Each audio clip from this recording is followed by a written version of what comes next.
Շարունակում ենք Օսկար 2026-ի հաղթողների շարքը։ Տեսնենք, թե ինչ ընտրություններ են կատարել կինոակադեմիայի անդամները։ Այս մասում ձեզ սպասում են թե սպասված հաղթանակներ, թե որոշ անակնկալ արդյունքներ, որոնք արդեն հասցրել են մեծ քննարկում առաջացնել։ Օսկարում այս անվանակարգը նորություն էր՝ լավագույն քաստինգ, և Կասանդրա Կլուկունդիսը արժանանում է Օսկարի։ Լավագույն խաղարկային կարճամետրաժ ֆիլմ անվանակարգն ուներ երկու հաղթող՝ The Singers և Two People Exchanging Saliva։ Այս ֆիլմերը հավասարաչափ ձայներ էին հավաքել։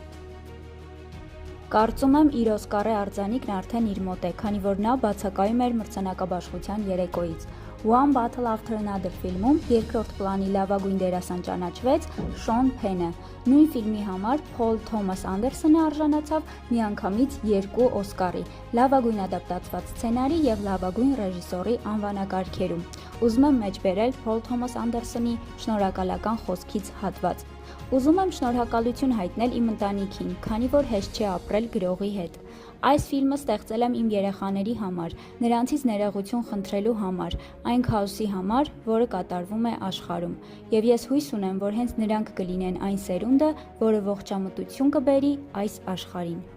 Այս ֆիլմն արժանացավ նաև լավագույն մոնտաժ անվանակարգին։ Շարունակական հաղթանակ։ Ավատարի նախորդ երկու ֆիլմերը ևս հաղթել են լավագույն վիզուալ էֆեկտներ անվանակարգում, այս մեկն էլ բացառություն չէր։ Լավագույն վավերագրական ֆիլմ անվանակարգում հաղթեց All the Empty Rooms ֆիլմը, իսկ լավագույն վավերագրական լիամետրաժ ֆիլմ անվանակարգում Mr. Nobody Against Putin ֆիլմը։